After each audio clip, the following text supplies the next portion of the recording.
اور این جب معاہدہ مکمل ہو گیا، لکھا جا چکا تھا، ابھی دستخط ہونا باقی تھے، بس باقی باتیں طے ہو گئی۔ اور اس میں ایک شرط یہ بھی تھی کہ کوئی آدمی اگر مکہ سے مسلمان ہو کر مدینے میں تمہارے پاس آئے گا تو اسے پکڑ کے مارے والے گا، تو لیکن تمہارا کوئی آدمی اگر مدینے سے بھاگ کے مکہ آئے گا تو ہم واپس نہیں کریں گے۔ بدانے ساری شروط بڑی کمزور اور دبی ہوئی نظر آ رہی تھی، لیکن رب کی حکمت ہے، فائدہ اسلام کو پہنچا۔ ابھی شرط لکھی ہوئی، اب کیا ہوا؟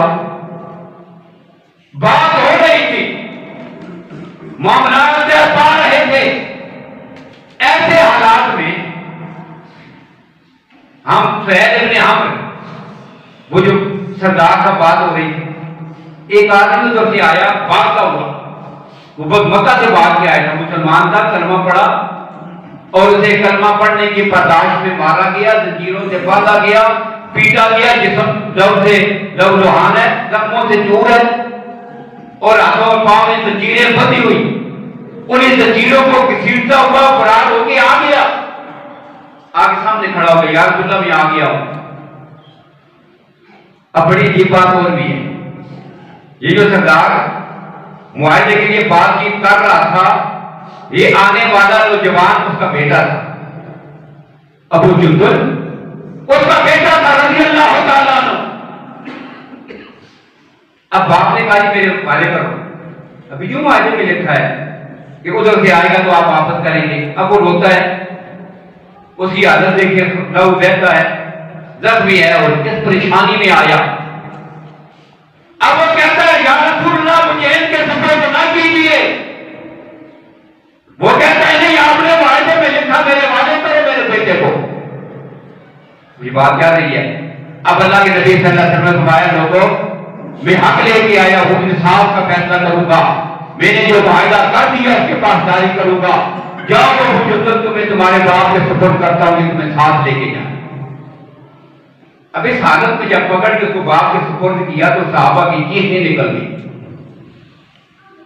اس کی مظلومیت پر، اتنی تکلیف میں اٹھا گیا، پھر واپس پکڑا گیا۔ اب باقی تو چپ، لیکن فاروق اعظم رضی اللہ تعالیٰ عنہ سے رہا نہ گیا۔ اللہ کے نبی اس کونے پر سیدھا فاروق اعظم ان کے پاس چلے گئے، جلالی آدمی ہے، سوال جواب شروع ہو گئی، یا رسول اللہ کیا اسلام سچا دین نہیں ہے؟ آپ اللہ کے سچے نبی اور رسول نہیں؟ اللہ کے نبی نے فرمایا یقیناً میں اللہ کا سچا نبی اور رسول ہوں۔ دوسرا سوال یہ تھا کہ کیا مشرک باطل مذہب پر اور ہم حق پر نہیں ہیں؟ اللہ کے نبی نے فرمایا بالکل یہی بات ہے۔ اب تیسرا سوال تھا کہ اتنا دب کر ہم معاہدہ کیوں کریں؟ یہ تیسرا سوال۔ اب بخاری شریف میں الفاظ موجود ہیں، اللہ کے نبی نے جواب ارشاد فرمایا انی رسول اللہ لا آتی ابدا وہو ناصری۔ تین جملے بنتے ہیں جواب میں۔ پہلا جملہ ہے انی رسول اللہ، میں اللہ کا رسول ہوں، عمر میں اللہ کا رسول ہوں، اور رسول براہ راست اپنے رب سے اس کی معیت میں احکام لیتا ہے، اللہ براہ راست اس کی رہنمائی فرماتے ہیں، لہذا اللہ کے حکم کے مطابق جو کچھ کیا ٹھیک کیا، تجھے نہیں پتا آج یہ کیا کیا ہے، میں اللہ کا رسول ہوں اور مجھے رب نے حکم دیا، میں اپنے رب کے حکم کی نافرمانی کر سکتا نہیں ہوں۔ اور تیسرا جملہ تھا وہ ناصری، میرا اللہ ضرور میری مدد کرے گا۔ یہ تین جملے اب اٹھ کے آگے دیکھا صدیق اکبر اس کونے میں دور بیٹھے ہوئے، اب سیدھا ان کے پاس۔ اب صدیق اکبر کو نہیں پتا کہ رسول اللہ کے پاس سے اٹھ کے یہ سوال کا کیا ہے، کیا جواب ہوئے، کوئی پتہ نہیں۔ اب ادھر جا کے بیٹھ گئے، اب وہاں پر بھی جا کر پہلے یہ سوال کیا، کیا محمد رسول اللہ اللہ کے سچے نبی اور رسول نہیں ہیں؟ صدیق اکبر نے کہا بالکل یقیناً وہ اللہ کے سچے نبی اور رسول ہیں۔ دوسرا سوال تھا کیا اسلام سچا نہیں ہے اور مشرک باطل مذہب پر نہیں؟ فرمایا بالکل یہی بات۔ اب تیسرا سوال تھا پھر ہم اتنا دب کر معاہدہ کیوں کریں؟ اب دیکھیے صدیق اکبر کی ماہیت مصطفیٰ، سوچ کی یکسوئی اور یکانیت، عجیب بتا دیا تھا رب نے صدیق اکبر۔ اسی لیے تو میں کہتا ہوں صدیق جمال نبوت کا سے کامل ہے۔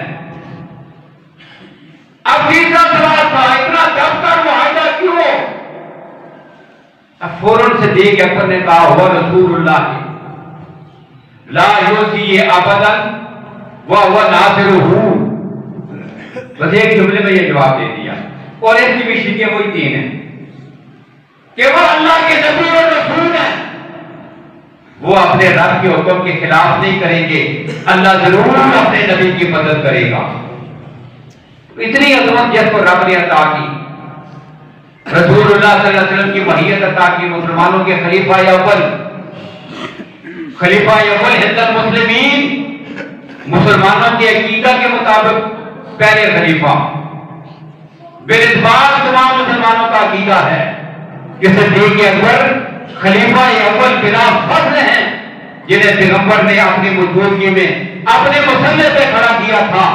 17 نمازیں جس نے پیغمبر کی ماہیت میں پڑھائی، سفر میں حضر میں ہر موقع میں پیغمبر کے ساتھ رہا۔ جتنی عمر میرے نبی کی اتنی عمر سیدنا صدیق اکبر رضی اللہ تعالیٰ عنہ کی، جو وجہ بنی رسول اللہ صلی اللہ علیہ وسلم کے وفات کی، وہی وجہ بنی سیدنا صدیق اکبر رضی اللہ تعالیٰ عنہ کی وفات کی۔ سوموار کے دن دونوں کا وصال ہوا، عمر بھی مبارک برابر، اور اللہ نے ایک ہی جگہ میں جنت میں دونوں کو ٹھکانہ اور مقام بھی عطا فرما دیا ہے۔